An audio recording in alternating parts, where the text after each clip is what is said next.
What are the top 10 Magic the Gathering decks you need to be prepared for in Modern? We're going to talk about that today. Hey everyone, this is Nikachu Merfolk Master. And you know what? Modern is super underrated. It is really a very rich, interesting format right now. And if you want to stay on top of it, I'm going to go over the top 10 decks I think you should be prepared for. You better have in mind, you got to have some tech in the sideboard for, or you could end up getting run over. Not only that, I'm going to also explain, the trend of these decks. Are they going up? Are they going down? What's the dynamic of them in the metagame? Now, before we get into this top 10, I just want to remind everyone that this is Modern, the single most diverse format. Well, in my opinion, some Vintage players will say, oh, that deck has like 2 different cards. That's a whole new archetype. Anyway, in my opinion, Modern is the most richest, most diverse format in Magic the Gathering. And so you can play against anything. You can absolutely play against anything. But we're going to go over the top decks I think you need to be more prepared for in today's metagame. Huge shout out to things like Storm, Burn, Heliod Company, which, is an adaptation of the Devoted Druid combo. Those decks did not make our top 10. However, I still see them within some regularity, so don't completely forget about their existence. So with that, let's start off with number 10, Dredge. Now, why is Dredge so low on this list? There is Dredge players out there, but the prominence it's going to be in your particular tournament might depend so much on people's graveyard hate. So, there could be some Dredge players. However, if everyone's bringing the graveyard hate, you may not even play against it. So, pending the metagame, the environment, and everyone's preparation for Dredge, it might be something you should have been preparing for, or it's just something you don't have to prepare for because other people are going to take care of it for you. But other than that, Dredge is still in the metagame and is still a very dangerous deck to face off against. So going into number 9, we've got Stoneblade. Now Stoneblade can come in different forms, both blue-white and Bant Stoneblade. I would say this is a deck that's trending downwards, mostly because of the existence of Bant Control. But this is still an archetype you have to be somewhat prepared for. If Stoneforge Mystic, Batterskull, Swords are a big deal for you, then maybe you have to have some preparation against this deck. It's basically a control deck that's a little bit more aggro, and we've seen they're taking a little bit more of a tempo style approach, going down on the Supreme Verdicts, going up on the Spell Quellers, so being a little bit more tempo-like, being more interactive. So between the Bant Snow decks and blue-white decks, you got to be prepared for them. And don't forget that if you're up against the Bant version, they're playing Uro, they're playing Icefang Quaddle, they're running Arkham's Astrolabe in order to enable those synergies. So don't forget about that in the when you're up against Bant Stoneblade. You don't want to attack into 2 open mana and get completely surprised when they play Icefang Quaddle and then block your damn thing.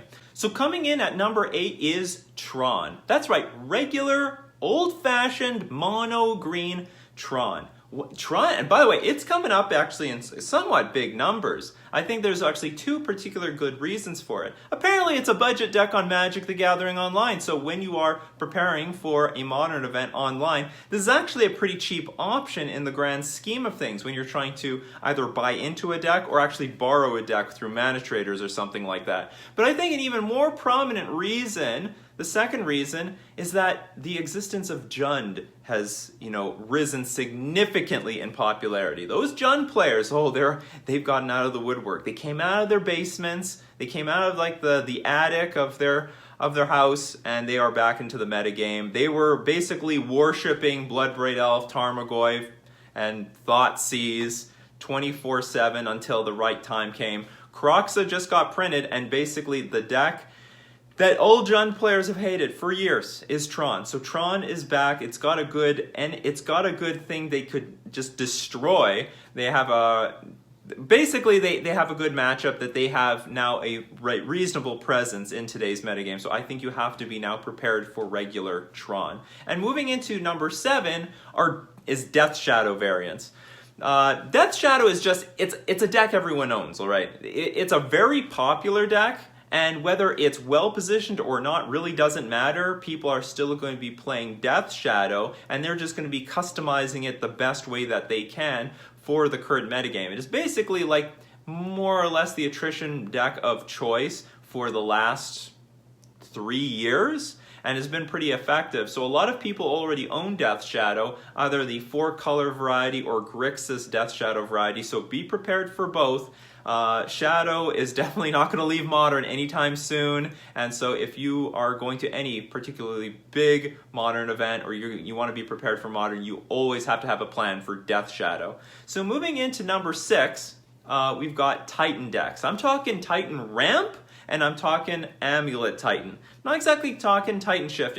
I mean, if there's enough crossover, you could consider that, but basically these days, Titan decks are trying to abuse both Dryad of the Elysian Grove with Valakut and Valakut the Molten Pinnacle and Field of the Dead, and they're trying the best they can in order to enact a much synergy between those two cards. And the two decks that try to do it the best are the Titan Ramp decks and the Amulet Titan decks. Now, I would have put Amulet Titan super far high up on this list, but fact of the matter is the deck just got a banning once upon a time.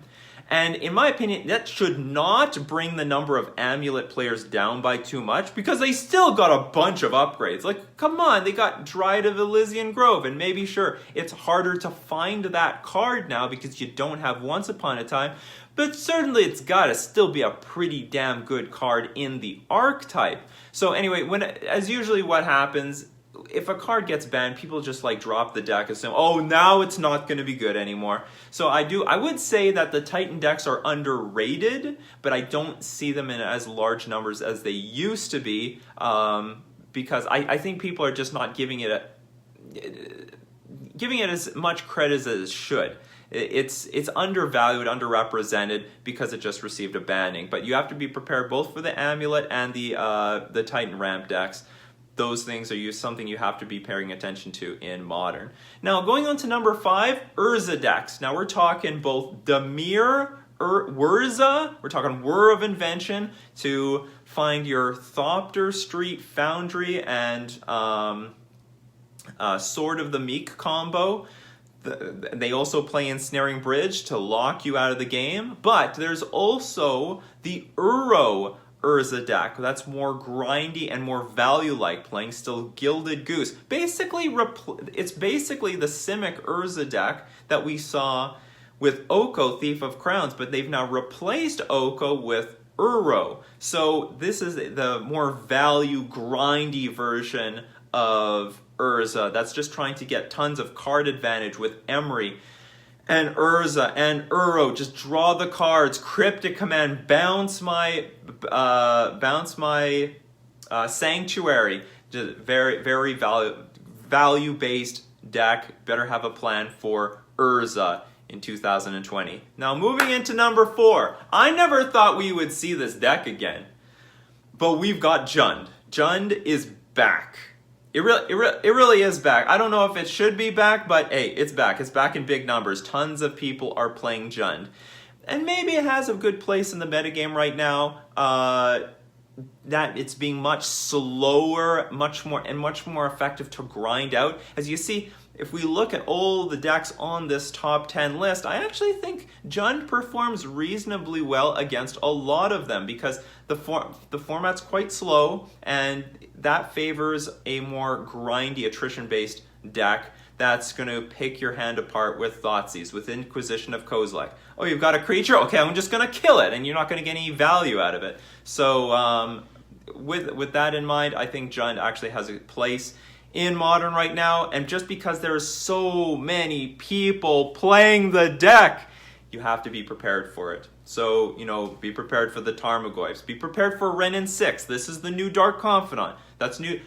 Be prepared for Kroxa, Titan of Death's Hunger. That's basically their new win condition. It's basically the reason why Jund is back.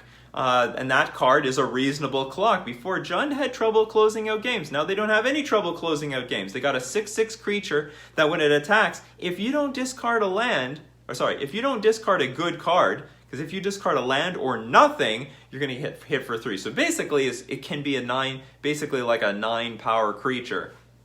So Jund, you better have a plan for Jund in 2020. So moving on to number 3, and this is basically the deck has taken burn out of the spotlight. We've got Mono Red Prowess. Mono Red Prowess is a very powerful, strong deck, and I think also a very popular deck because it's pretty easy to get into if you aren't buying the Horizon lands. So it's a very cheap budget alternative to a lot of the expensive decks in Modern. Mono Red Prowess, I mean, they can kill you on turn 3 reasonably easy, and if you don't have spot removal for the creatures, it's like so hard to deal with. They so easily can go off. Very hard to block that deck. And not only that, the deck has really good synergy. It's got card advantage with Light Up the Stage and Bedlam Reveler. Not to mention Bedlam Reveler is like really hard to kill for any attrition-based deck. What, you gonna lightning bolt that thing? You think you're gonna fatal push that? It's not going to happen. So they attack on a lot of angles. They're super fast. They're super explosive. The deck is reasonably easy to get into. Mono Red Prowess is one of the best decks in Modern. Is performing incredibly well. But now we're going to move into number 2, the enemy of Mono Red Prowess, and that is Eldrazi Tron. Eldrazi Tron is basically Tron aggro. It's got all of the things that make Tron such a good, powerful deck, but it's got a really aggressive, proactive plan. Not only that, it's like, in some ways, it's more interactive. It's got better creature removal. It's got Thought-Knot Seer, which can actually interact with the opponent's hand very well. So you still have that sort of mana ramp strategy with the Tron lands with Expedition Map and Mind Stone and stuff like that. But you've got a good clock. I mean, you can get onto the ground really early with things like Matter Reshaper. Turn 3 Thought-Knot Seer, not hard. Either you're going to do it through the Tron lands or through Eldrazi Temple. And Reality Smashers can make really quick work of a lot of archetypes. So, but like this deck actually, I think is in some ways the glue to Modern. I think if you were to ask me, what is the police of Modern today? I would say it's Eldrazi Tron. You know, if it wasn't for a deck that had main deck Chalice of the Void, we might see something like Mono Red Prowess just completely take over the metagame. What would it even ban from Mono Red Prowess if that thing got out of control? I have no idea. But because the deck is so focused on 1-mana spells, because things like Infect are so focused on 1-mana spells, Eldrazi Tron is keeping all that stuff in check. A deck that can utilize Chalice of the Void very well, because not only can they play it on 1, they have enough mana to put it on 2, to put it on 3, to put it on 4. You know, lock you out the old-fashioned way. Eldrazi Tron is capable of doing that, and for that, it is one of the most powerful decks in Modern. The mana and the creatures and the utility of Karn the Great Creator to find either Ensnaring Bridge into Walking Ballista, find Liquid Metal Coating. It's got a lot of options, and it's really powerful in today's metagame. Moving on to number 1. The number 1 deck you have to be prepared for right now in Modern. You ready? Bant Control. This deck not only is really strong, filling up top 8s, putting up a lot of numbers in top 32s, and it's getting stronger. It's getting more and more popular as time goes on. And I actually think it's underrepresented in the metagame because so many of the pieces in the deck are so expensive. It's a pretty expensive deck to buy into. I mean, it's got all the powerhouses. It's got Teferi Time Reveler. It's got Jace the Mind Sculptor. It's got Uro. It's playing Force and Negation. And now that they're adapting things like Archmage's Charm, so they can counter spells. They can steal Ether Vials and small creatures, like from Mono Red Prowess, or Ether Vials from like humans. They can do a lot of those. They can do a lot of those things. So they attack on so many different angles. But the card advantage is ridiculous. They get card advantage from Archmage's Charm, from Uro, from Teferi Time Reveler. It's like everything that they do at least draws another card. Everything is a cantrip. And so the clock is good. And what I really believe, I mean, this deck probably could have been more popular early on, because if you look at the list, it's just Bant Stoneblade. And that's why I say Bant Stoneblade's going down and this Bant Control deck is going up, because I think eventually people realize, you know what, the Stoneforge Mystic package is not necessary. It's basically clunky. We don't need this thing. We can just be more on the control route and be way more effective at winning the game. So this is like basically the deck to beat. It just churns through its deck so well. I mean, in addition to that, it utilizes Icefang Quaddle incredibly well, so you have to be very careful attacking. That's why Humans is not exactly on this top 10 list. Human, honorable mention. You're definitely one of the decks that are still around, but not one of the most popular, most important things to beat. Especially since like that deck is having so much trouble not only against Jund, but also against Bant Control. Bant Control really controlling Modern right now, and as time goes on, maybe this is the deck that's going to super break Arkham's Astrolabe, or even completely break Uro, because Uro is basically the new Oko Thief of Crowns, and this is the best archetype. I think the best shell for Uro. A deck that is a control deck that needs a reasonable win condition. But no, it's not even not only a win condition, it feels like Jace the Mind Sculptor when it enters the battlefield. Enters the battlefield, you gain 3 life. Like you escape that thing for 4 mana, you gain 3 life, you draw a card. Every single time you attack, you draw a card. I mean, you're basically lost after it attacks once. I mean, how are you coming back from that? How did you let that thing attack? If it attacks, you're a goner. And then if you even kill it, it can come back anyway from the graveyard. Might have been undercosted for Modern. I don't know. Maybe it was fine and it's even debatable if it's fine in Standard. Bant Control, you have to be prepared for that thing. If you want to win a tournament, have a plan for Bant Control.